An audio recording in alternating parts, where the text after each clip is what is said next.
हरे मैंने आपके कार्यक्रम के बारे में सुना कि हर साल 2 दिन के लिए आप लोग बहुत बड़े मात्रा में इस तरह का कार्यक्रम आयोजन करते हो। ये सब जनता के लिए साथ में उनको एकत्रित करके हरिनाम संकीर्तन करवाने का प्रोग्राम है। बहुत सुंदर कार्यक्रम है, इसलिए मैंने सोचा कि हम 2 शब्द हरिनाम के बारे में कहेंगे।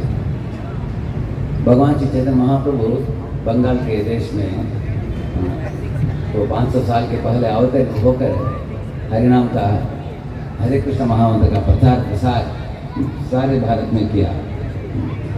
तो आप लोग मेरे पीछे दोहराइए सुंदर श्लोक। साधु संग नाम कीर्तन भागवत श्रवण मथुरावास श्रीमूर्तिर श्रद्धया सेवन। साधु संग नाम कीर्तन भागवत श्रवण मथुरावास श्रीमूर्तिर श्रद्धया सेवन।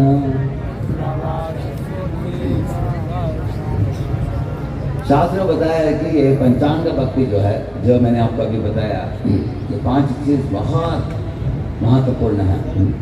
सर्वप्रथम साधु संग। भारत भूमि पुण्य भूमि है, सारे दुनिया भर के लोग भारत में आते हैं। इसलिए हरिद्वार में, ऋषिकेश में, वृंदावन में, मथुरा में, द्वारका में, रामेश्वरम में, मायापुर में, बंगाल में, बाहर के इंसान क्यों भारत में आता है? उन लोगों के पास पैसा है, धन दौलत है, बहुत पढ़े लिखे हुए हैं, लेकिन भारत में आध्यात्मिक पोषण प्राप्त करने के लिए इंसान आता है।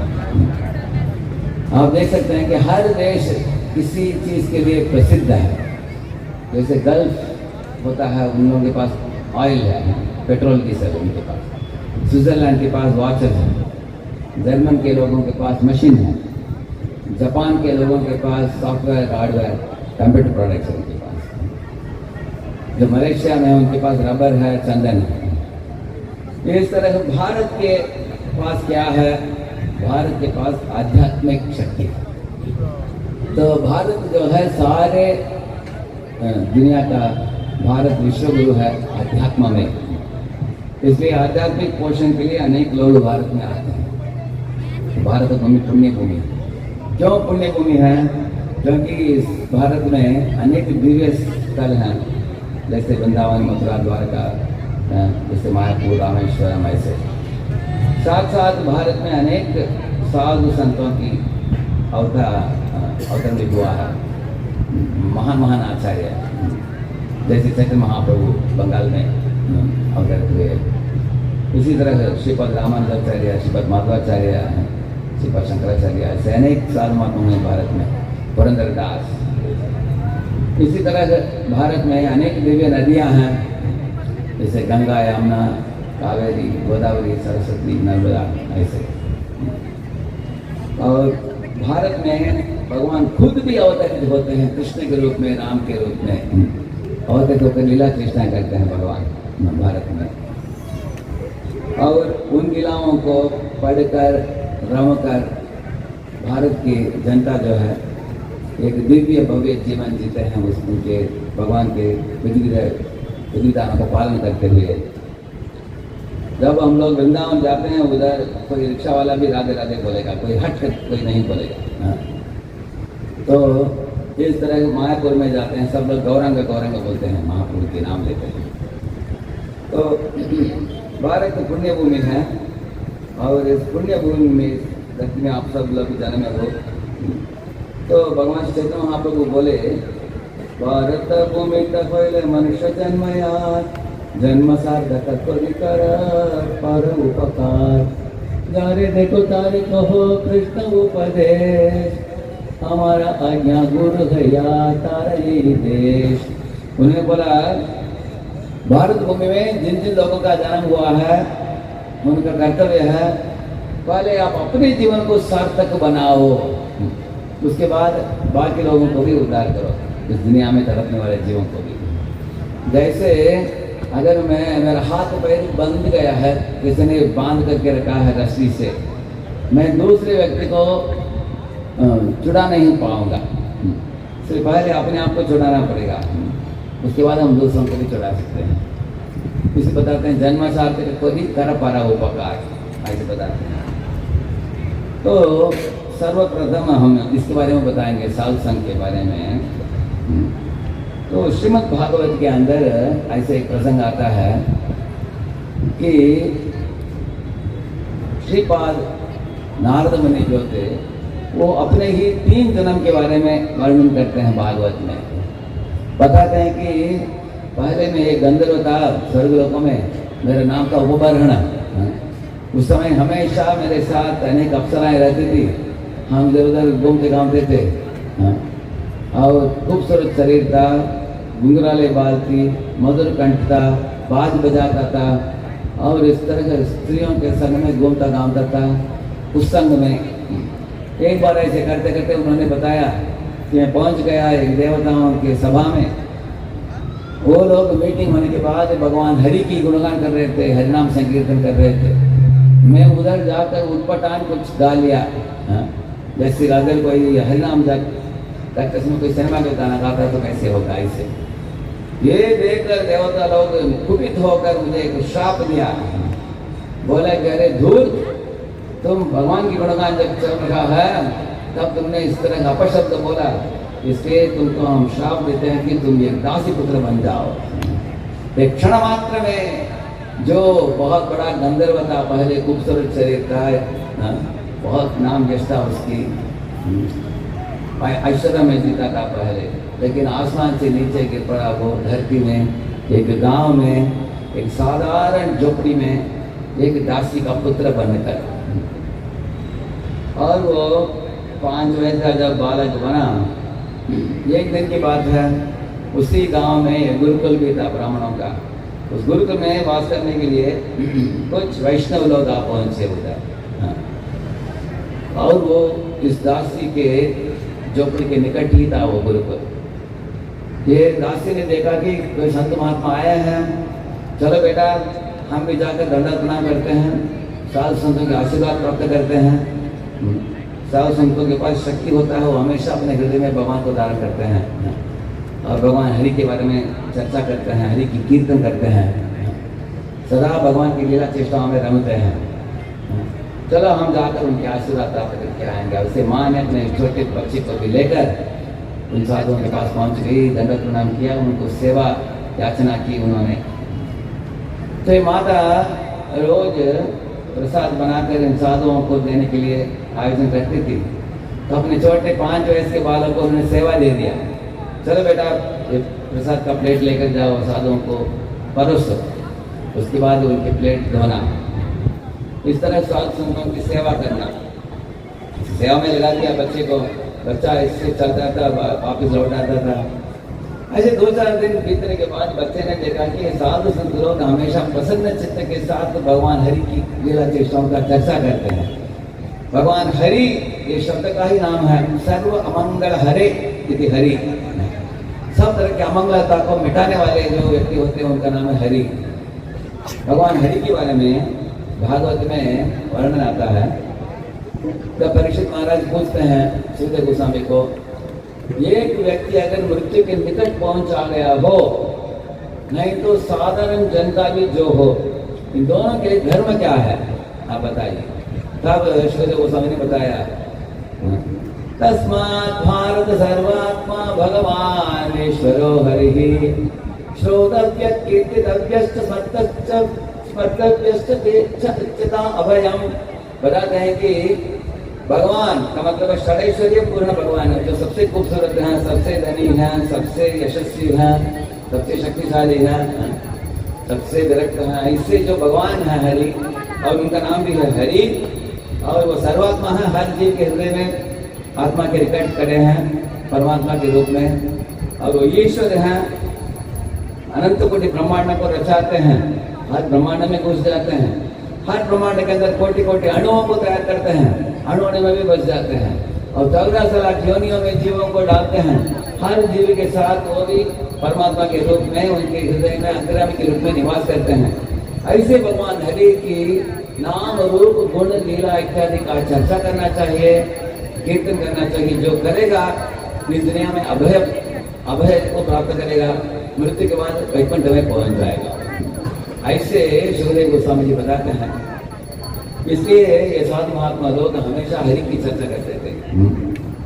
और ये लड़का जो था उनकी कथा थोड़ा बहुत श्रवण करके उनके कान में पड़ गया कथा, उसको सुनकर उन्होंने विनती किया उनसे, मैं एक साधारण क्षुद्र परिवार में जन्मा हूँ, मैं पतित परिवार में हूँ, मेरे अंदर कुछ योग्यता नहीं है, अगर आपकी अनुमति हो तो मैं भी कुछ कथा श्रवण कर सकता हूँ आपकी अनुग्रह से।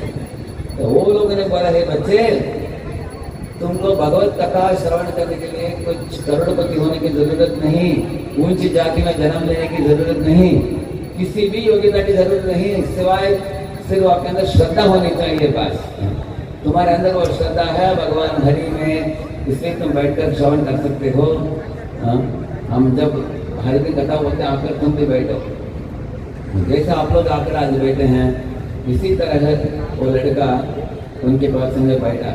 तब उसने बोला, बाद में नारद जी बोले, तत्रान्वहं कृष्ण कथा प्रगायताम् अनुग्रहेणा शृण्वं मनोहरा ता श्रद्धया मेनुपदं विशृण्वतः प्रियश्रवस्यङ्गममाभवत्कुचि उच्छिष्टलेपाननुमोदितोद्विजैः सकृत्स्म भुञ्जे तदपात किल्बिषः एवं प्रवृत्तस्य विशुद्धचेतसः तद्धर्म एवात्मरुचि प्रजायते।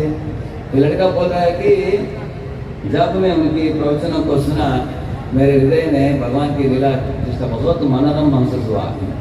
जैसे ये लोग कथा बता रहे थे, भगवान कृष्ण कैसे कालिया नाग के ऊपर नाचते हैं, जो हजारों फंड वाला है, भगवान उसके ऊपर नाचते समय भी मुस्कुराते हैं, भगवान आसानी से उसको दमन कर देते हैं।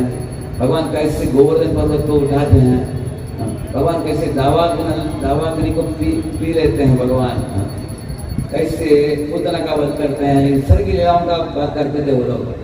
भगवान कृष्ण की पराक्रमता, भगवान कृष्ण की मधुरिमा, भगवान कृष्ण की अनुकंपा, भगवान कृष्ण की भगवत्ता इत्यादि के बारे में श्रवण करके ये लड़का जो है उसके हृदय में भगवान हरि, भगवान कृष्ण के लिए एक तरह का आकर्षण जग गया, रुचि जग गया। वो कथा श्रवण करने के बाद बार बार कथा सुनने की आदत हुई उसके मन में। उसके बाद वो साधु महात्मा लोग 4 महीने होने के बाद उधर से निकल पड़े, क्योंकि बारिश का मौसम बंद हो गया, खत्म हो गया, शरद ऋतु चालू हो गई, आसमान में सूर्य चमक रहा था। उस समय लड़का रो रहा था कि आप हमको छोड़कर जा रहे हैं, आपकी संग के बिना हम कैसे आगे बढ़ेंगे भक्ति में। साधु महात्मा लोग बोले, हे वत्स, तुम चिंता मत करो, हम तुमको दीक्षा दे देंगे, भगवान हरि का नाम दे देंगे, और तो भगवान के नाम का उच्चारण करो रोज, और भगवान हरि का कथा सुनते जाओ। और उन्होंने बताया कि भगवान हरि के वैकुंठ जो है आग के समान है, भौतिक दुनिया धुआं के समान है। धुआं से आंखों में दर्द होता है, जलन होता है, लेकिन आग से हृदय में काम होता है। इस तरह इस दुनिया में सब जीव दुख से तड़प रहे हैं। इस दुखों की दुनिया से ऊपर उठकर भगवताम लौटना हो, तुम नियमित रूप से हरिनाम का जप करो। नाम संकीर्तनम यस्य बोलिए सब लोग, सर्व पाप प्रणाशनम प्रणामो दुख शमनस तम नमामि हरिं परम। जो नाम संकीर्तन करता है, नाम संकीर्तनम जैसे सर्व पाप प्रणाशन, उसके सब पाप मिट जाते हैं। और जो भगवान हरि के श्री विग्रहों के समक्ष अपने सर झुकता है, उसके सब दुख मिट जाते हैं। ऐसे बता के भागवत की लास्ट श्लोक है। तो वही बात बताया ये ऋषि मुनियों ने उनको, भगवान के नामों का जपो, भगवान हरि की कथा का श्रवण करो, बस तुम करते रहोगे जीवन भर, तुम भगवत प्राप्ति हो जाएगा तुम्हारा। ऐसे बोलकर वो लोग निकल गए। वो जाने के बाद कुछ महीनों के बाद इसकी माँ भी गुजर गई। ये लड़का अनाथ बन गया। वे अनाथ होकर उन्होंने सोचा कि मेरे लिए कौन है इस दुनिया में। माता भी नहीं, पिता भी नहीं, भाई नहीं, बहन नहीं, मामा नहीं, दादा नहीं, काका नहीं, कोई नहीं, मैं अकेले हो गया हूँ। लेकिन मेरे लिए एक व्यक्ति है जो सदा मुझे देख रहा है। जब मैं सो भी, रात को सोया भी होता हूँ, उस समय भी वो जागा है। कौन वो? परमात्मा है, भगवान हरि। हमेशा वो जागरण करते हैं। तो मैं उनको, उनके श्री चरणों को प्राप्त करूँगा। त्वमेव माता च पिता त्वमेव, त्वमेव बन्धुश्च सखा त्वमेव, त्वमेव विद्या द्रविणं त्वमेव, त्वमेव सर्वं मम देव देव। भगवान हरि ही उनके सर्वस्व बन गए। माता बन गए, पिता बन गए, भाई बन गए, बहन बन गए, उनके लिए सब कुछ, उनके धन बन गए, तो उनके प्राण ही बन गए भगवान हरि। जिस तरह वो छोटा था लड़का 5 वर्ष का, लेकिन वो जंगल में प्रवेश किया, जंगल में प्राणियों का आवाज सुनाई दी, फिर भी डरा नहीं। ऐसे एक बड़े झील में नहा धोकर पानी पीकर एक पेड़ के नीचे बैठकर भगवान हरि का स्मरण किया, नाम जपा। उस समय अचानक भगवान विष्णु ने उसको दर्शन दिया, एक क्षण मात्र के लिए। उसके बाद भगवान अप्रकट हो गए।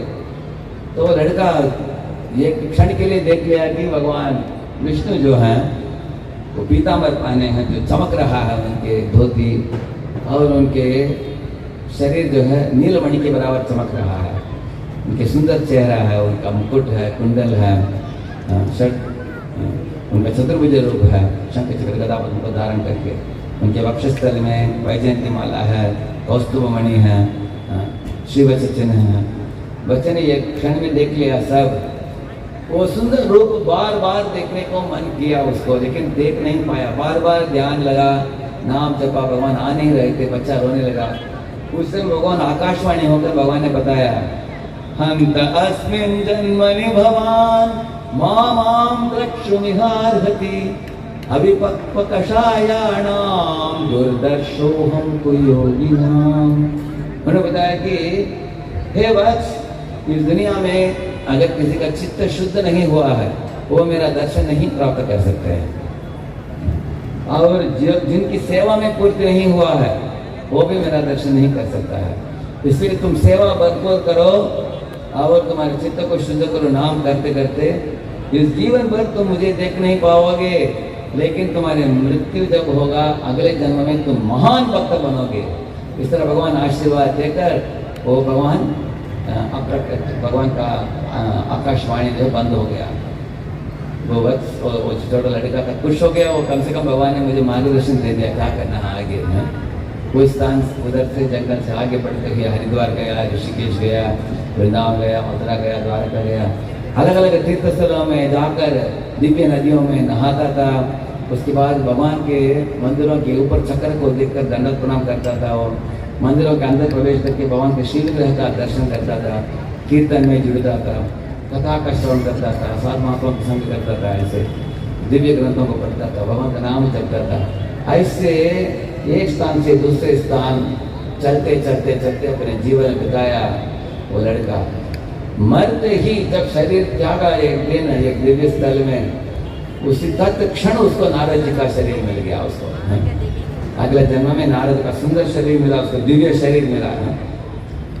और भगवान विष्णु ने उनको बुलाया अपने निकट, बुलाकर उनको एक वीणा को प्रदान किया भगवान।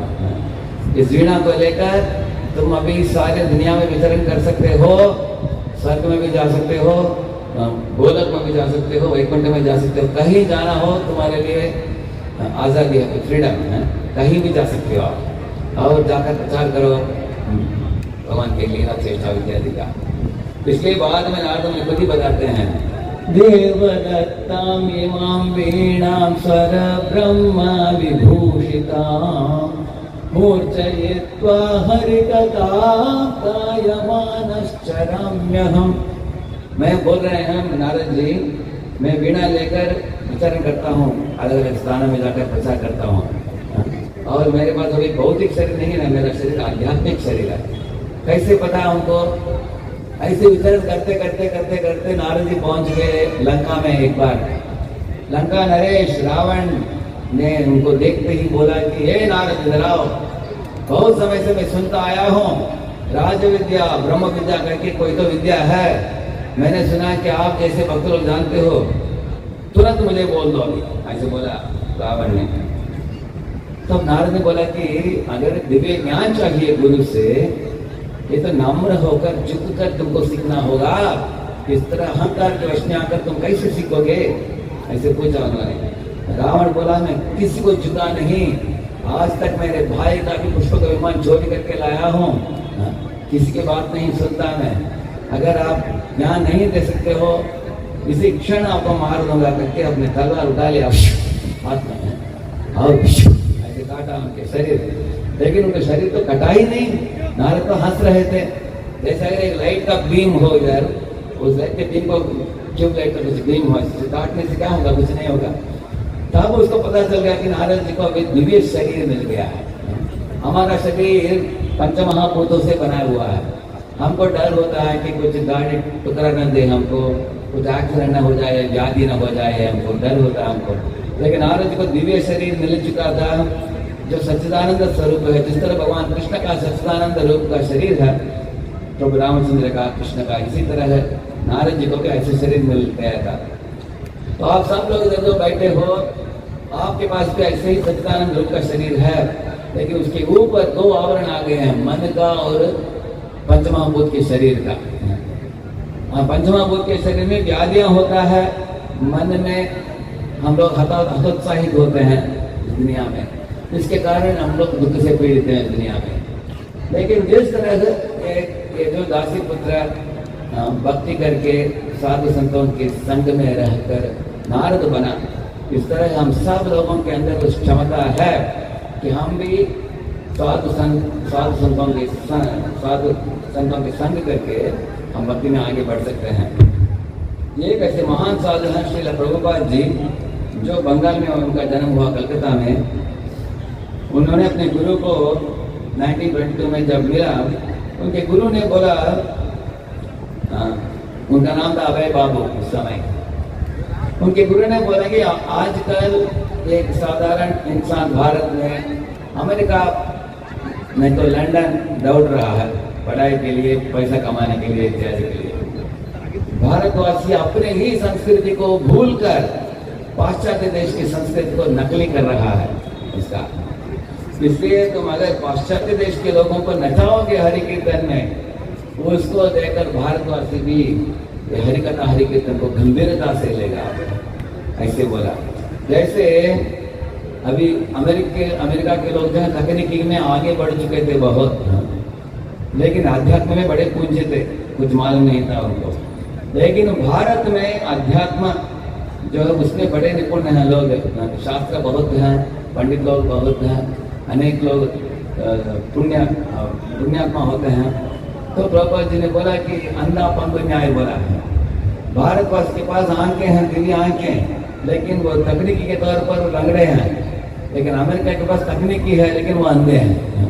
इसलिए एक अंधा व्यक्ति अगर मोटा हो अमेरिका जैसे, अगर वो हाथ में चक्कू लेकर एक बड़े भीड़ के बीच में जाकर उसको गोल गोल घुमाएगा, अनेक लोग मर जाएंगे हैं। इसलिए भारत ऐसे लोग, अमेरिका के लोग तकनीकी का दुष्प्रयोग करके सारे दुनिया को तकलीफ पहुंचा रहे हैं। इसलिए भारत की दिव्य शुद्ध भव्य संस्कृति जो है वेदों का, इसको लेके जाना चाहिए। ये उनकी गुरु की इच्छा थी। श्री प्रभुपाद जी 1965 में अमेरिका में जाकर उधर के जो कॉलेज विद्यार्थियों को पार्क में लेके जाकर उन्होंने बहुत सुंदर हरे कृष्ण का कीर्तन करके उनको भक्ति मार्ग में जोड़ा उन्होंने ऐसे। तो प्रभुपाद महान साधु थे, उनके संगति में आकर सबके साथ हिप्पी जो थे वो सब हैप्पी बन गए सब। हरिनाम को गंभीरता से, उनको बहुत अच्छा लगा हरिनाम, क्योंकि शुद्ध नाम प्रभुपाद जी ने गाया, उसके प्रभाव में आकर वो सब लोग आगे बढ़े भक्ति में। तो मैंने बोला पहले साधु संग नाम कीर्तन भागवत श्रवण मधुरावास श्री मूर्ति श्रद्धया सेवन। अभी दूसरी बात बताएंगे, नाम कीर्तन। ये नाम कीर्तन की महिमा बहुत बताया गया है पुराणों में, शास्त्रों में। अवसेनापि यन्नाम्नि कीर्तिते सर्वपातकैः ततः विमुच्येत सिंहतृष्टैर्मृगैरिव। जिस तरह की एक समय के दहाड़ सुनकर जंगल के छोटे प्राणियां डर के मारे भाग जाते हैं, इसी तरह हरिनाम का गर्जना सुनकर हृदय में बैठे हुए सब पक्षियां उड़ जाते हैं, ऐसे बताते हैं शास्त्र। तो हम लोग अनेक कोटि कोटि जन्मों में अनजाने से पाप कृतियों में लगकर बड़ा पाप का बोझ पीठ में धारण करते हुए अभी जन्म लिए हैं। इस पाप के बोझ के कारण हमको दिन ब दिन कुछ ना कुछ तकलीफ आता है। किसको व्याधि होता है, किसी को मनमुटाव होता है, किसी को किसके साथ झगड़ा होता है। अलग अलग लोगों को अलग अलग तकलीफ है। तकलीफ तो हम लोग जानते हैं। तकलीफ हमको 3 रूपों में बंटवारा किया गया है। त्रिविध ताप बोलते हैं उसको। आपके शरीर और मन से होने वाले तकलीफ क्या है? शरीर में व्याधि, मन में तनाव इत्यादि, वो एक है।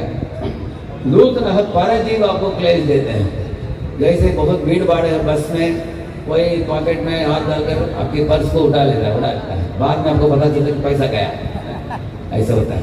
नहीं तो रात को आप सोने के लिए जाते हो, एक बार हम मॉस्किटो नेट मच्छरदानी के अंदर घुस रहे थे, हमारे साथ साथ एक मच्छर भी घुस गया अंदर, लेकिन उसको बांध करके सो रहे थे। पूरा रात वो गोल गोल घूम कर हमको मार रहा था।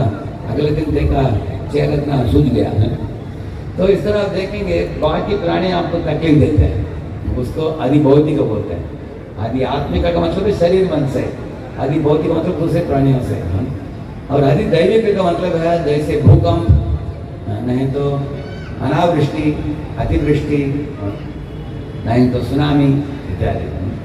इस तरह 3 तरह के ताप है दुनिया में, हम सब लोग उसे तरफ रहे हैं।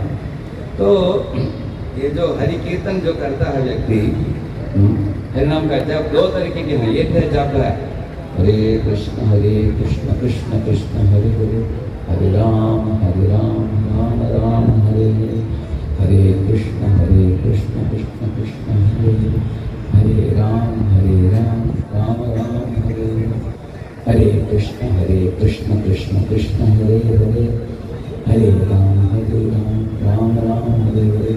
एक एक वाणी में एक एक नाम लीजिए, एक एक पूरा महामंत्र 108 बार करेंगे आप। इसके लिए आपको 10 मिनट लगेगा, 10 मिनट में।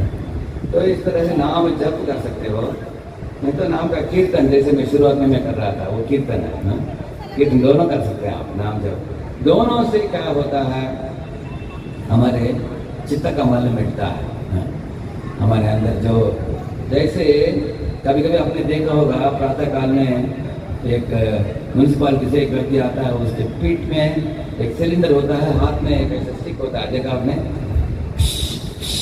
ऐसे ही लगाता हो, कुछ केमिकल डालता है, स्प्रे करता हो, उधर के मच्छर सब भाग जाएंगे उधर से, डर के मारे, नहीं तो मर जाएंगे, या तो मरेंगे नहीं तो भागेंगे। क्योंकि उसको डिसइंफेक्टेंट बोलते हैं। उसको डिसइंफेक्टेंट का मतलब है वो गंदगी को मिटाने की क्षमता है उस दवाई में। इसी तरह हम हरिनाम हम अगर करते हैं, हमारे हृदय में भी जो गंदगी है, जैसे सूर्य जो है मलमूत्र को चूस लेता है, खुद भी दूषित नहीं होता हो, उस स्थान को भी ठीक कर देता हो। इस तरह भगवान हरि हमारे हृदय में करे हैं, वो हमारे हृदय के मल को मिटा देते हैं। यह नाम श्रुति मात्रेण पुमान भवति निर्मल, ऐसे एक श्लोक है भागवत में। जो व्यक्ति हरिनाम को ध्यान से सुनता है उसके हृदय के मल मिट जाता है, ऐसे बताया। तो कैसे बता हमको? भागवत में इसका एक पुष्टि है। भागवत में एक कानपुर के निकट कन्याकुब्ज नाम का एक स्थान आज भी है, कनौज बोलते हैं आजकल। उस स्थान में जन्मा एक ब्राह्मण, शुद्ध ब्राह्मण था, शुद्ध संपन्न था, शास्त्र पढ़ा था, प्रातःकाल में उठता था, भगवान हरि को साथ उठता था, माता पिता को बहुत मानता था, वैदिक मंत्र का उच्चारण करता था, दिन में 3 बार गायत्री मंत्र का उच्चारण, नित्य कर्म भी किया, नैमित्तिक कर्म किया, सब किया उसने। एक कर्मकांडी ब्राह्मण था वो, लेकिन उसको ज़्यादा आत्मा परमात्मा के संबंध के बारे में मालूमात नहीं था उसको। लेकिन भगवान के विधि विधानों को पालन करना चाहिए, रीति रिवाजों को करना चाहिए, ये मालूम था उसको। ऐसे करते करते एक दिन उसके पिता ने बोला, हरे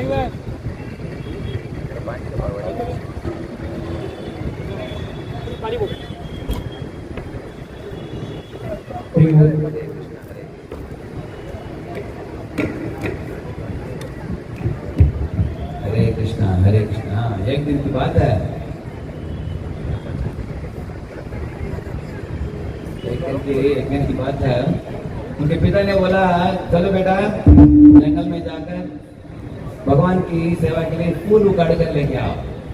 तो फूल लाने के लिए गया जंगल में, उधर एक अश्लील दृश्य उसको देखने को मिला। एक शूद्राणी एक दूसरे को आलिंगन दे रहे थे, चुंबन दे रहे थे और हंस रहे थे। ये गंदा चीज देखने को मिला उसको।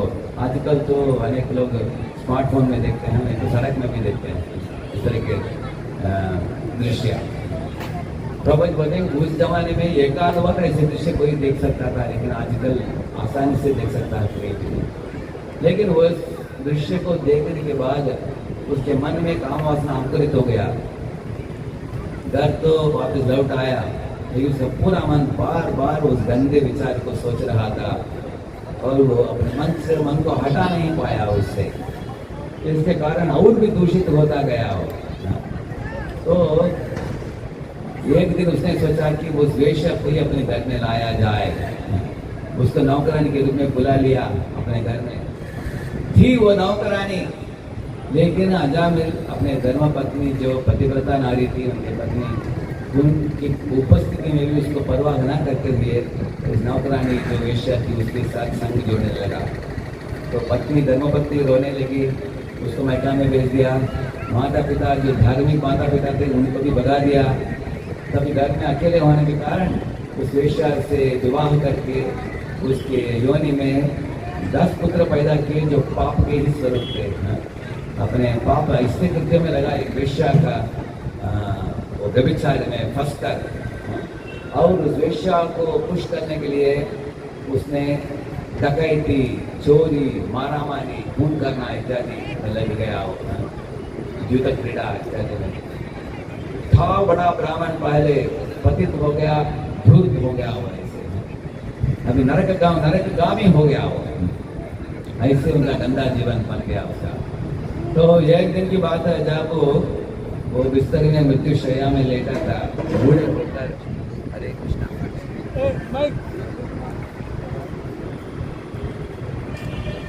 बैटरी है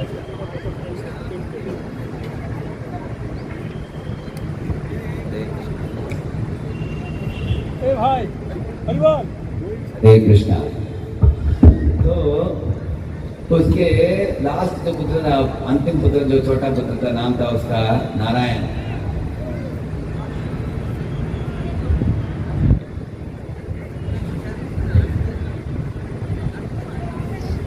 नारायण को बहुत प्रेम करता था। वैसे तो घर में अगर 4-5 बेटा बेटी हो, लास्ट से छोटा शिशु होता है, माता पिता उसको ज्यादा ही प्रेम करते हैं, तो बहुत प्रेम करते थे। नारायण आओ मेरे साथ बैठ कर खाओ बेटा, नारायण चलो मार्केट जाते हैं साथ में, नारायण क्या पढ़ रहे हो।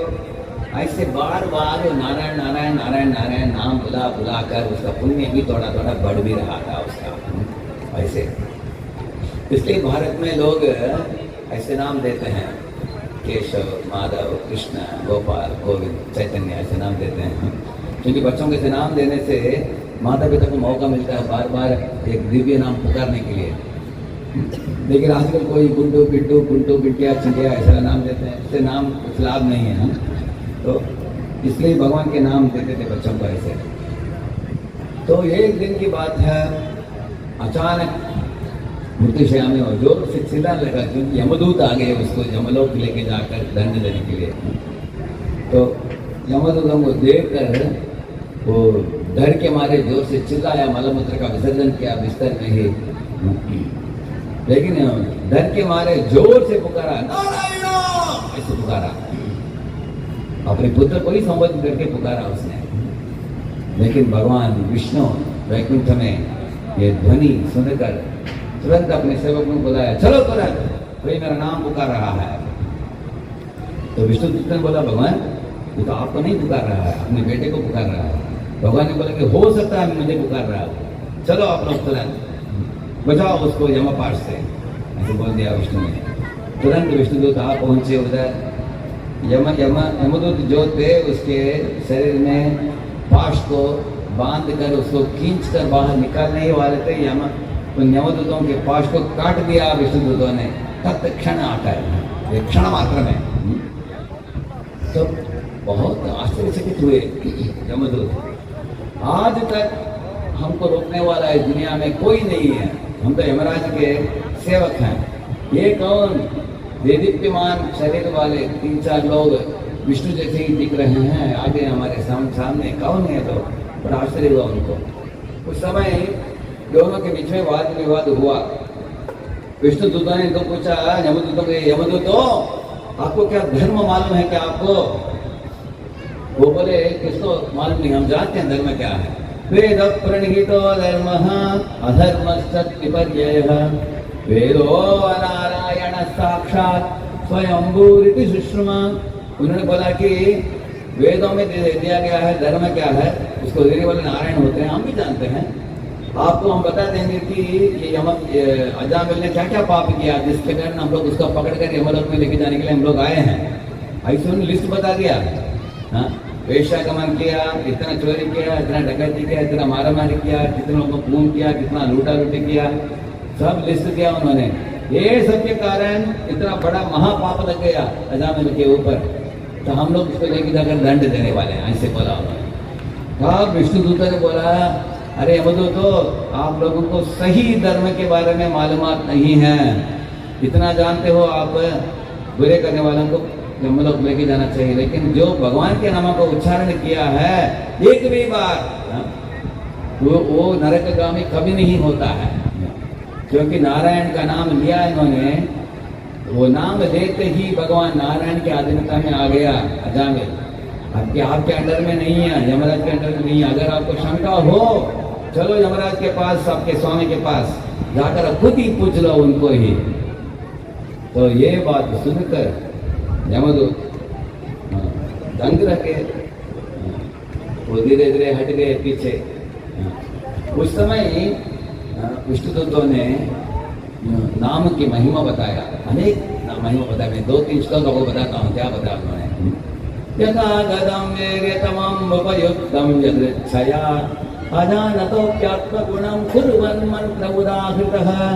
जिस तरह अगर कोई बच्चा भी क्यों न हो, अगर दवाई सुबह दोपहर शाम को खाता है, दवाई का नाम भी मालूम नहीं है लेकिन दवाई काम करता है, इसी तरह हरिनाम अनजाने से भी कोई ले लेता है, उसको हरिनाम का इफेक्ट पड़ता है। जैसे हिप्पी लोगों को कृष्ण कौन है राम कौन है मालूम भी नहीं था, लेकिन वो लोगों ने हरे कृष्णा कृष्णा कृष्णा हरे हरे हरे रामा राम राम हरे हरे हरे कृष्णा कृष्णा कृष्णा हरे हरे हरे राम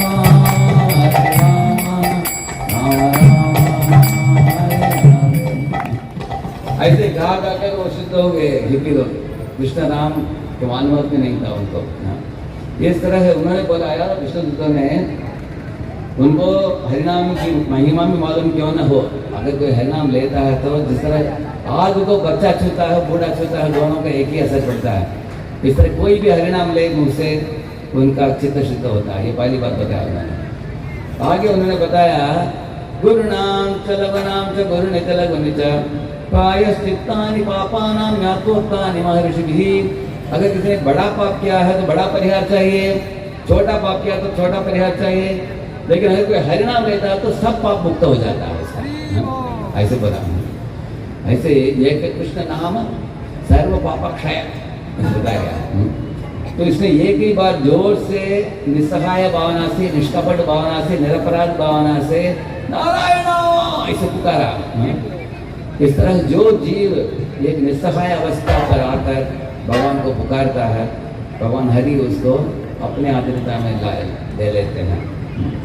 तो ये सब बताया उन्होंने।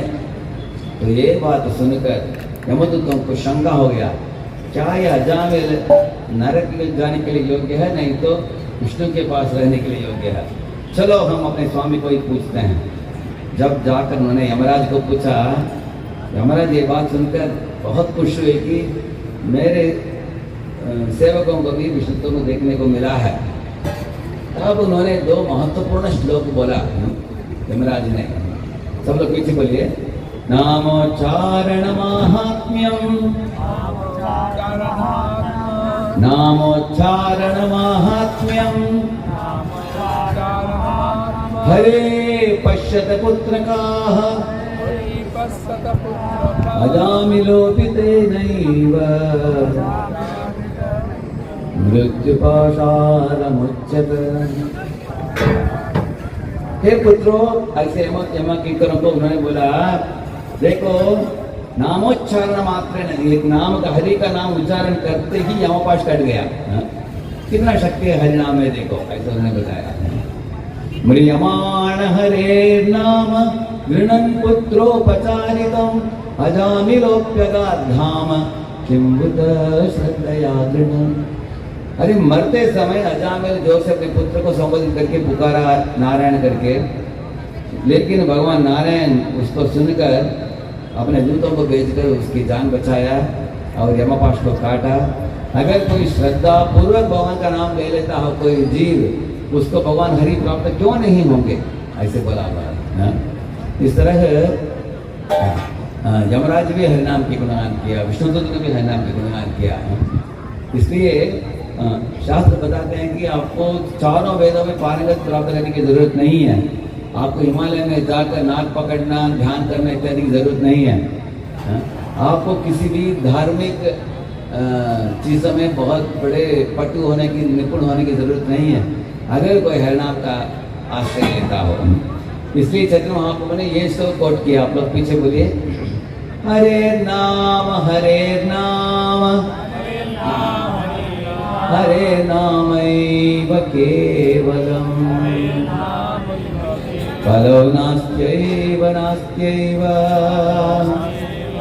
नास्त्यैव गतिरन्यथा। 3 बार बोला गया है हरे नाम हरे नाम हरे नाम। जैसा अगर आपके घर में कोई दूध लाता हो 1 लीटर रोज, अगले दिन आपके घर में मेहमान आने वाले हैं, तो आपको 4 लीटर से क्या बोलेंगे, 4 लीटर का लेके आना। वो जाने के पहले और एक बार याद दिला दोगे आप, 4 लीटर बोलना नहीं। और वो नीचे उतर कर गाड़ी में निकलने वाला है, जोर से ऊपर से चिल्ला गया, 4 लीटर का। इस तरह आप एक ही चीज को 3 बार बोलोगे। इस तरह महाप्रभु 3 बार बोल रहे हैं। अगर कोई हरिनाम करता हो उसको कर्म ज्ञान योग दूसरे पदों के बारे में चिंता करने की जरूरत नहीं, क्योंकि कर्मयोग, ज्ञान योग, अष्टांग योग ये सब सीढ़ियों के बराबर है। धीरे धीरे ऊपर चढ़ना पड़ेगा आपको, लेकिन हरिनाम लेने वालों के लिए लिफ्ट है नीचे, और अगर लिफ्ट के अंदर घुस गए आप सीधा 1.25 माला पहुंच जाएगा। और एक ही नाम का आश्रय लेकर ही। इसलिए साधु संगत नाम कीर्तन, नाम कीर्तन से तो हम लोग रहते हैं कलयुग में। कलयुग में नाम ही आधार है, और बाकी सब मार्ग करने के लिए हमारे पास शक्ति भी नहीं, क्षमता नहीं, समय फुर्सत भी नहीं। इसलिए मैंने बताया आपको 2 तरह से नाम आप ले सकते हो, हरिनाम की कीर्तन, भगवान के हरिनाम का जाप। तो इस तरह हजार में विष्णु को और यमदूतों के बीच में वार्तालाप सुनकर समझ गया सब, उसको अकल आ गया, बुद्धि आ गया, उसको दोनों अप्रकट हो गए। तुरंत तत्क्षण अजामिल पश्चाताप करके फूट फूट कर रो पड़ा, क्या क्या पाप किया मैंने। और उस समय उसके अंदर दृढ़ता बढ़ गई। तत्क्षण वो पहुंच गया हरिद्वार में। रोज गंगा में नहाता था, विष्णु के मंदिर में वास प्राप्त हुआ उसको।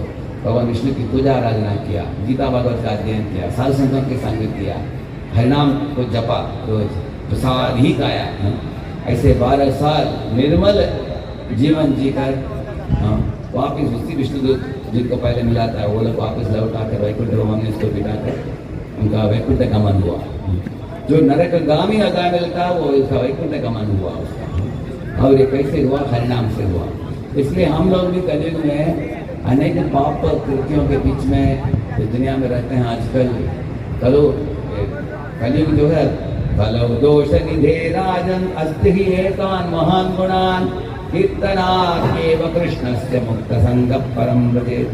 कलयुग दोषों का सागर है, उस दोषों के साथ बीच में भी एक अच्छा गुण है जो है नाम संकीर्तन, जो आप लोग करने के लिए आप लोग इकट्ठित हुए हो आज। इस तरह से हरिनाम संकीर्तन करने वालों को आशीर्वाद है कि आप सब तरह के पाप कलमुशों से आप मुक्त हो जाओगे, निर्मल होकर आप वैकुंठ लौटोगे। साधु संग नाम कीर्तन, भागवत श्रवण, तीसरा है भागवत श्रवण। तो वेद पुराण उपनिषद तो बहुत विस्तार है, हम कितने ही शास्त्रों को पढ़ेंगे, लेकिन सब शास्त्रों में से उच्च कोटि का शास्त्र है भागवत पुराण, जो भगवत गीता और भागवत दो ग्रंथ हैं। भगवत गीता कृष्ण का उपदेश है, भागवत में कृष्ण का कथा है।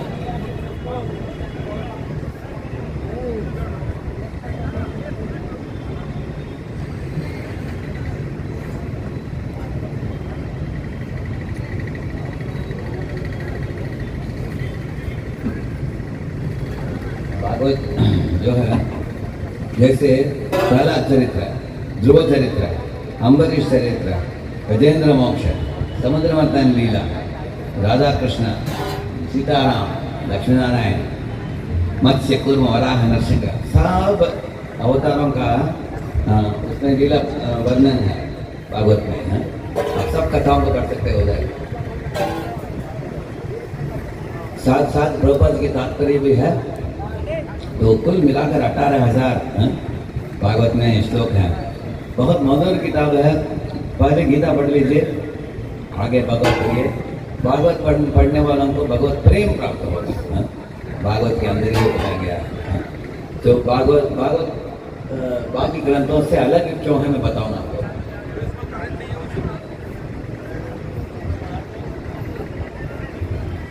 एक समय की बात है, एक बार ब्रह्मा जी ने सब देवताओं को इकट्ठित किया। एक तराजू में एक ओर भागवत को रखा, दूसरी ओर सब वेद पुराण उपनिषद को रखा, लेकिन भागवत इतना भारी था। देवता ने पूछा क्यों भागवत इतना भारी है, उसमें क्या संदेश है। तो ब्रह्मा जी ने बताया सब पुराण हमें बताया गया है कि इस दुनिया में रहते समय आपके जीवन में समृद्धि कैसे पाना और पुष्ट होने के लिए भौतिक प्राप्ति कैसे करना, ये सब सिखाता है अनेक पुराण। लेकिन भागवत सिखाता है ये भौतिक दुनिया छोड़कर भगवत नाम कैसे लौटना। जैसे एक कारागार के अंदर आपको अगर आपको अंदर ठंडी बज रहा है, कोई ब्लैंकेट दे सकता है। जेल के अंदर कोई जेल के अंदर आपको मच्छरदानी दे सकता है, लेकिन अगर कोई जेल से ही छुड़ा देगा आपको बाहर, वो सबसे अच्छा काम किया है ना। इसी तरह भागवत जो है आपको इस दुनिया से पदलोक पदवी प्रदान करेगा, आपको कृष्ण के दाम प्रदान करेगा। वो भागवत पुराण का महिमा है। बाकी सब पुराण आपको बताएंगे कि आपको और थोड़ा तंदुरुस्त कैसे रहना और धन दौलत कैसे प्राप्त करना और इस दुनिया में कैसे अटक जाना, वो ही सुनाएंगे। इसलिए भागवत के ऊपर चैतन्य महाप्रभु और हम श्री प्रभुपाद वैष्णव आचार्य ने बहुत जोर दिया है। इसमें बहुत बड़ा फर्क क्या है, अनेक लोग देवी देवताओं के मंदिर में जाते हैं, मांगने के लिए जाते हैं, हमको ये दीजिए वो दीजिए ऐसे हैं। लेकिन भागवत सिखाता है हमको भगवान के पास जाकर हम अपने आप को सौंपाना चाहिए, अपने आप को समर्पित करना चाहिए। ये भगवान मैं आपका हूँ, आप हमको अपनी सेवा में लगाइए, ये भावना से जाना चाहिए। एक सरल उदाहरण हम देंगे, आप जरा सोचिए इसके बारे में। एक छोटा शिशु है, उसकी माँ वो शिशु को दूध पिलाती है, नहाती है, कपड़े पहनाती है, अच्छी तरह संभालती है। अगर इसके विरुद्ध दूसरे पड़ोस के घर में भी एक शिशु है, उसके घर में माँ के पास फुर्सत नहीं, माँ भी नौकरी के लिए चली जाती है, एक नौकरानी को लगाया है। अभी नौकरानी भी बच्चे को देखेगी, लेकिन उसका बच्चे का ट्रीटमेंट अलग होगा। उसको बच्चे के साथ कुछ लेना देना नहीं, पैसे के साथ है। अगर इसको 5,000 रुपये दे रहे हैं तो ये घर में काम करेगी, किसी और घर में और 1,000 रुपया कोई जोड़ कर देता तो उसको छोड़कर उधर चली जाएगी। उसको बच्चे के साथ कुछ लेना देना नहीं है। लेकिन माँ जो होती है बच्चे के साथ उसका लगन है, और नौकरानी जो होती है वो बच्चे को प्रेम से सेवा नहीं करेगी, वो ऐसे ही करना पड़ता है करके करेगी वो। लेकिन माँ बच्चे को प्रेम से नहाती है, धुलाती है, कपड़े पहनाती है, उसके अंदर प्रेम। इस तरह भक्त लोग होते हैं, भगवान कृष्ण को प्रेम से सजाते हैं, आभूषण पहनाते हैं, भोग चढ़ाते हैं, प्रेम से करते हैं, नौकरानी जैसे नहीं करते हैं। इसी तरह से माँ जो होती है बच्चे से कुछ अपेक्षा नहीं रखती है, लेकिन नौकरानी सोचती है कि बच्चे को मैं संभालूंगी, मुझे 5,000 रुपये मिलेगा, पैसे के लिए करती हो। इस तरह भगवान भक्त जो होते हैं, कृष्ण के भक्त होते हैं, कृष्ण से उनको कुछ अपेक्षा नहीं है, सिर्फ सेवा विलासी हो बस। हे कृष्ण आपके श्री चरण में सेवा दे दीजिए बस। तो शुद्ध भक्ति में देवताओं की जो पूजा आराधना में हम देखते हैं बहुत बड़ा जमीन आसमान का फर्क है दोनों में।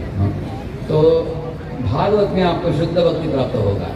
श्रीमद् भागवतम पुराणम अमलम यत् वैष्णवानां प्रियम यस्मिन् पारमहंस्यमेकममलं ज्ञानं परं गीयते तत्र ज्ञान विराग भक्ति सहितं नैष्कर्म्यमाविष्कृतं तच्छृण्वन् सुपठन् विचारण परो भक्त्या विमुच्येन नरः।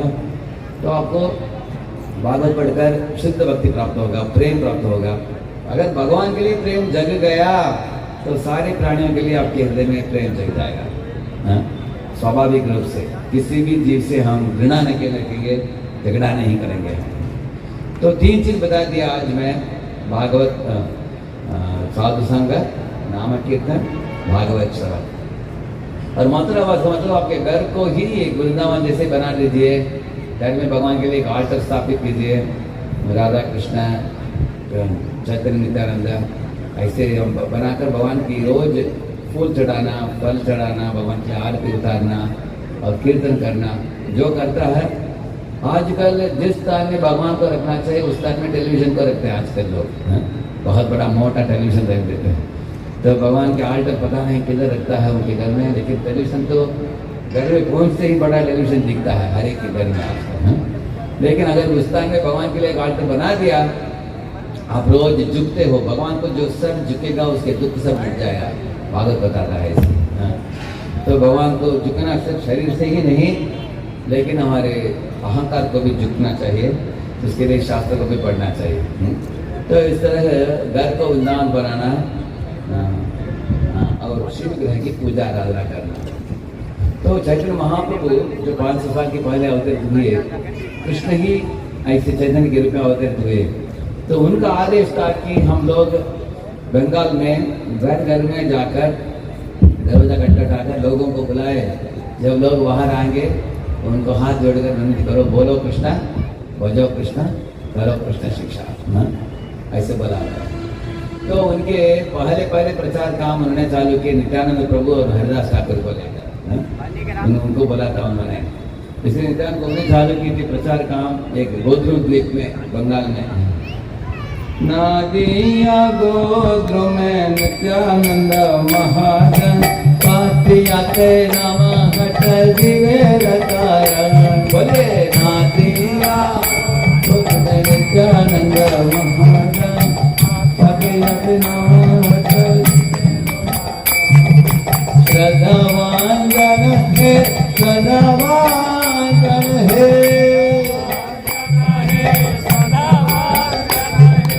श्रद्धावान जन है, श्रद्धावान जन है,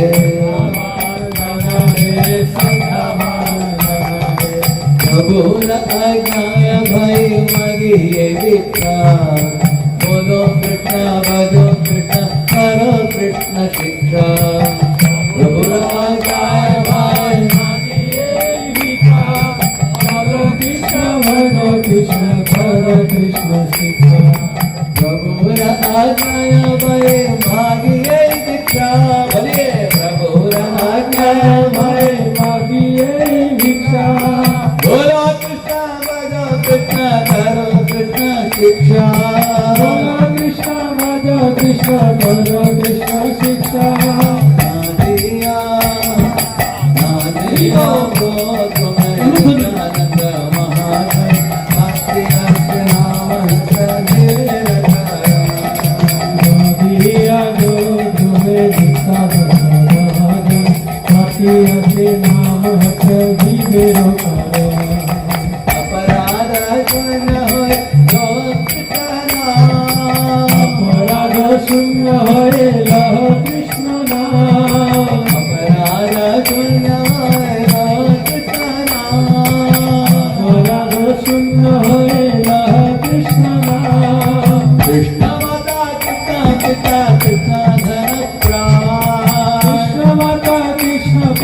विश्वधर प्राण कृष्ण माता कृष्ण पिता कृष्ण धन प्राण कृष्ण माता कृष्ण पिता कृष्ण धन प्राण नाती नातो तुम्हें नित्यानंद महाजन पति नाम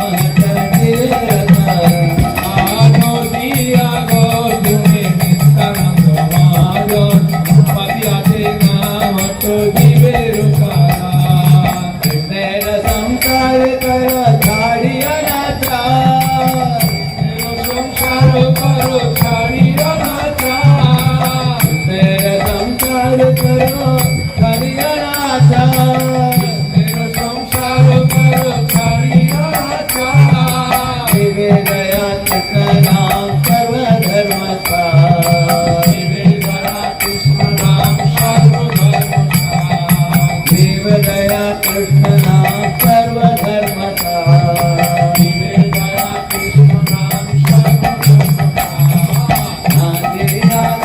तुम्हें नित्यानंद महाजन पति नाम